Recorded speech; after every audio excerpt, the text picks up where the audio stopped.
Mga kababayan nating seniors, kung kayo ay 60 o 65 pataas at nakatanggap ng inyong SSS or GSIS pension ngayong taon, kailangan ninyong marinig ito ngayon bago pa man dumating ang Marso. Dahil may isang bagay na nangyayari sa March 2026 payment cycle na hindi pa alam ng karamihan sa ating mga pensyado at kung hindi kayo maingat, maaaring makaligtaan ninyo ang pera na talagang sa inyo. Nagsimula na akong makatanggap ng mga mensahe mula sa ating mga kababayan.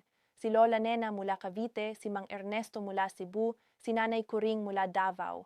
Lahat sila ay nagtatanong ng iisang bagay. Totoo ba na may dagdag na PH1 sa aming pensyon? At ang sagot ko sa inyo ngayon ng malinaw at walang palihis, oo, totoo. Pero may mga kondisyon, may mga dapat na gawin, at may mga bagay na maaaring magpababa ng halagang matatanggap ninyo kung hindi kayo mag-iingat. Dito ko kayo gagabayan ngayon hakbang-hakbang tulad ng isang kaibigan na nakaupo sa tabi ninyo sa kusina, nagkukwento ng maayos at maliwanag. Huwag kayong aalis sa video na ito dahil baka ang pera ninyong nawala ay nasa dulo ng kwentong ito. Magsimula tayo sa simula mga mahal na lolo at lola. Ang 3,000 pension add-on na ito ay hindi bago sa papel. Ito ay bahagi ng pangako ng pamahalaan na nagmula pa sa Social Pension Program at sa pinagsanib na programa ng SSS at GSI bilang tugon sa patuloy na pagtaas ng presyo ng pagkain, gamot at pangunahing pangangailangan ng ating mga nakatatanda. Ang pinakahuling circular na inilabas ng SSS ay nagpapatunay na ang 3,000 supplemental benefit ay isasama na sa March 2026 disbursement cycle para sa mga kwalipikadong miyembro. Pero ano ang ibig sabihin ng kwalipikado? Ito ang tanong na dapat ninyong sagutin para sa inyong sarili bago pa man magmarso.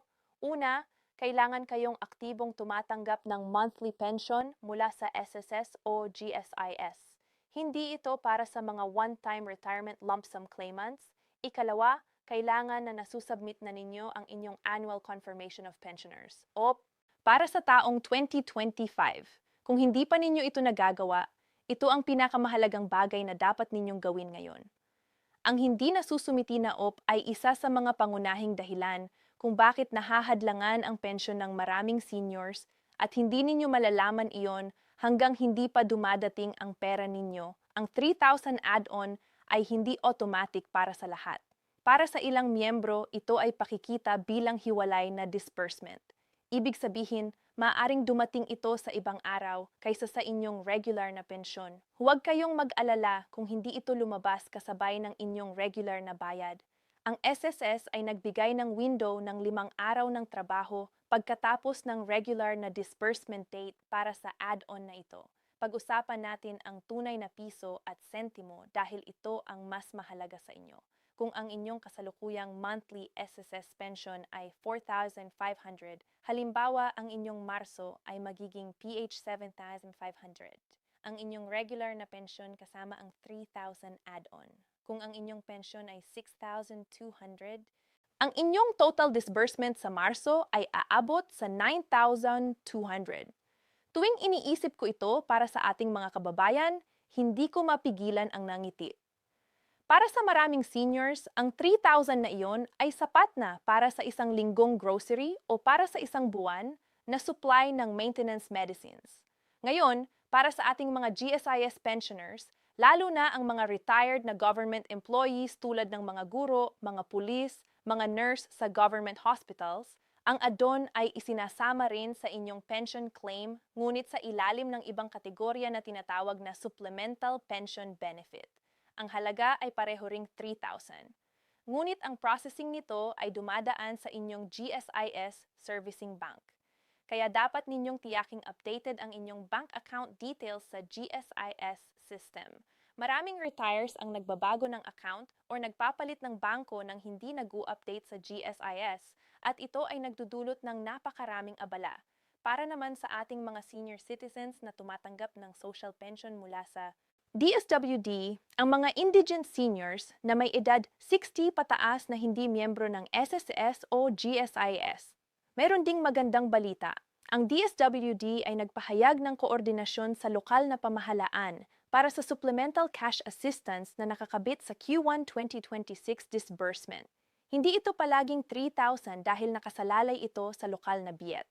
Ngunit ang floor amount ay nasa 1,500 hanggang 2,000 depende sa inyong munisipyo o lungsod. Ito ang bahagi ng kwento na hindi gustong pag-usapan ng karamihan. Pero bilang inyong kaibigan at gabay, kailangan ko itong sabihin sa inyo ng direkta. Ang salitang clawback ay nangangahulugang ang gobyerno o ang SSS ay may karapatang bawiin ang pera na naibigay sa inyo kung nalaman nilang may overpayment o may violation sa inyong record. Paano ito nangyayari? Una, kung ang inyong ACOP ay hindi nasusubmit at nakatanggap kayo ng pension kahit hindi kwalipikado para sa taon na yon, ang SSS ay may karapatang magdeduct ng katumbas na halaga sa inyong susunod na mga pension payments. Nakita ko ang mga kaso kung saan ang isang lolo ay nagulat na ang kanyang pensyon ay biglang nagbaba ng 800 bawat buwan ng 2 taon dahil doon sa lumang overpayment na hindi niya alam. Ikalawa, kung kayo ay nagtatrabaho pa rin at kumikita ng regular na sahod habang tumatanggap ng SSS pension, ito ay isang gray area na dapat ninyong pag-usapan sa isang SSS representative dahil may mga kaso ng benefit suspension para sa mga pensioners na muling naging employed. Ang 3,000 add-on ay hindi exempt sa clawback provisions. Kung later on ay matuklasan ng SSS na hindi kayo kwalipikado para sa add-on na natanggap ninyo, maaaring i-recover nila iyon sa inyong susunod na mga disbursements. Kaya ang pinakamahusay na proteksyon ninyo ay ang tiyaking kumpleto ang lahat ng inyong dokumento bago dumating ang Marso. Mga kaibigan, hindi ako nagbibigay ng takot, nagbibigay ako ng pag-iingat. At ang pinakamainam na paraan para protektahan ang inyong pera ay ang gumawa ng 3 simpleng hakbang ngayon mismo habang may panahon pa. Ang unang hakbang ay ang pag-verify ng inyong ACOP status. Maaari ninyong gawin ito online sa MySS portal kung kayo ay nakarehistro o maaari kayong pumunta sa pinakamalapit na SSS branch na may dala na inyong valid ID, pension card at isang litrato na kuha sa nakalipas na 3 buwan. Ang ACOP ay simpleng patunay na buhay pa kayo at patuloy na tumatanggap ng pensyon. Pero napakahalaga nito. Ang ikalawang hakbang ay ang pag-update ng inyong disbursement account. Kung nagpalit na kayo ng bangko o kung ang inyong account ay naging dormant, tumawag sa SSS o GSIS ngayon at i-update ang inyong financial information. Ang pinaka-common na reklamo sa mga pension delays ay ang outdated bank account details. At ito ay naayos lamang kung kayo mismo ang gagawa ng hakbang. Ang ikatlong hakbang ay ang pakikipag-ugnayan sa inyong mga anak o apo na makakatulong sa inyo na i-monitor ang inyong pension account online. Kung hindi pa kayo nakarehistro sa MySys, online portal, humingi ng tulong sa isang kabataan na mapagkakatiwalaan ninyo. Ang digital access sa inyong account ay nagbibigay sa inyo ng real-time na impormasyon tungkol sa inyong disbursement status. At ito ay napakahalaga lalo na sa mga pagkakataon tulad ng isang espesyal na add-on payment. Alam ko na ang pagpunta sa SSS o GSIS branch ay maaaring napaka-exhaust para sa ating mga nakatatanda. Ang pila, ang init, ang abala, naiintindihan ko. Kaya naman ibabahagi ko sa inyo ang mga practical na tips na natutunan ko mula sa pakikipag-usap sa maraming seniors at sa mga SSS employees mismo. Una, pumunta kayong maaga bago 8 ng umaga kung maaari. Ang mga SSS branches sa karamihang lungsod ay nagbubukas ng 8 A at ang mga seniors ay may priority lane. Huwag kayong mahiyang gamitin ang priority lane. Ito ay para sa inyo. Ikalawa, magdala ng 2 kopya ng lahat ng inyong dokumento sa SSS. Hindi ko mabilang kung ilang beses na akong nakarinig ng kwento ng isang lolo o lola na nagawi ng 2 beses dahil kulang ang kopya. Ang photocopying machine sa labas ng SSS ay palaging mahal. Mag-photocopy na kayo sa bahay bago pa man lumabas. Ikatlo, at ito ay para sa mga nasa lungsod na may SSS mobile app access. Gamitin ang appointment system ng SS Online. Sa pamamagitan nito, mayroon kayong nakatalagang oras at hindi na kayo kailangang pumila ng matagal. Maraming seniors ang hindi pa nakakaalam ng feature na ito at kapag nalaman nila ito, nagpapasalamat sila ng husto. Para sa ating mga GSIS pensioners, ang GSIS Express Lane sa mga partner banks tulad ng Land Bank at DBP ay isang mas maginhawang paraan para ma-access ang inyong pension-related transactions nang hindi na pumunta pa sa pangunahing GSIS office. Maaari kayong mag-inquire tungkol sa inyong pension status, mag-submit ng forms at makakuha ng assistance lahat sa loob ng bangko na mas malapit sa inyong tahanan. Ngayon, pag-usapan natin ang mga benepisyo na tulad ng nakatagong kayamanan. Nandun na pero kailangan pa ninyong hanapin. Una sa lahat, ang SSS Funeral Benefit.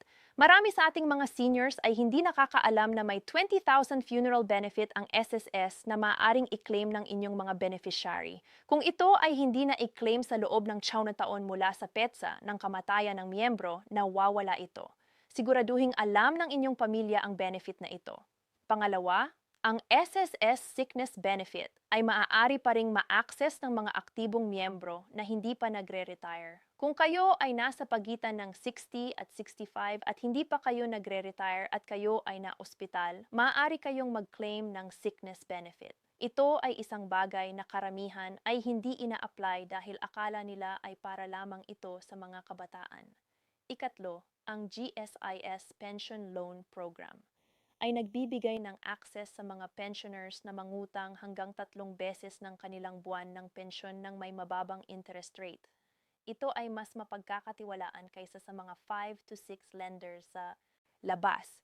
Kung kayo ay GSIS pensioner at kailangan ninyo ng emergency funds, ito ang tamang ruta. Hindi ang mga loan sharks sa inyong barangay. Ang tanong na ito ay madalas na tinatanong sa akin at gusto kong sagutin ito ng malinaw. Sa ilalim ng Republika ng Pilipinas, ang retirement benefits mula sa SSS at GSIS ay generally tax-exempt. Ang inyong monthly pension kasama na ang 3,000 add-on ay hindi subject sa income tax. Hindi kayo kailangang mag-file ng income tax return dahil lamang sa inyong pensyon. Ngunit at ito ay isang malaking ngunit. Kung kayo ay may karagdagang source ng income bukod sa inyong pension tulad ng rental income, negosyo o mga consultancy fees, kailangan ninyong ipahayag iyon. Ang pensyon ay tax-exempt pero ang ibang income ay hindi.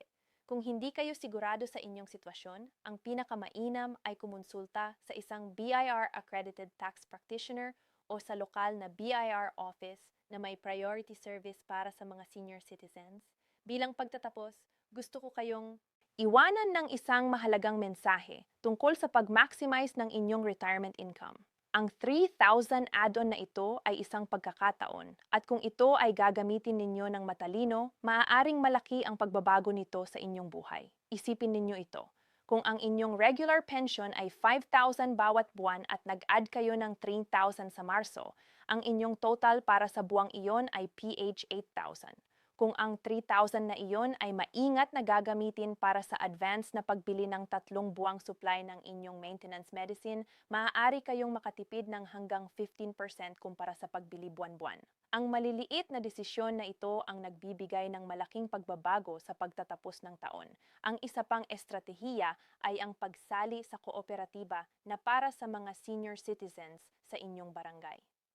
Maraming kooperatiba ang nag-aalok ng dividend payments 2 beses sa isang taon at ang simpleng deposito ng 2,000 bawat buwan ay maaaring magbunga ng karagdagang 1,500 hanggang 2,000 sa dulo ng taon bilang dividend. Ito ay mas ligtas kaysa sa paluwagan na maaaring mauwi sa wala. Mga kababayan, ang inyong pensyon ay hindi lamang isang tseke. Ito ay pagkilala sa inyong mga tao ng trabaho, sakripisyo at pagmamahal sa inyong pamilya at sa ating bansa. Ang 3,000 add-on na ito sa March 2026 ay isang regalo ng gobyerno. Ngunit ang pag-iingat, ang pagiging handa at ang pagiging alam ng inyong mga karapatan ay ang tunay na nagpoprotekta sa inyong kinabukasan. Huwag hayaang malagpasan ang Marso nang hindi kayo handa. I-share ang video na ito sa inyong mga kaibigan at kapamilya ng mga pensado dahil ang isang maliit na impormasyon kapag ibinahagi sa tamang tao ay maaaring magpabago ng buhay. Mahal ko kayo mga kababayan, ingat lagi at nawa ay palagi kayong malusog, ligtas at pinagpala.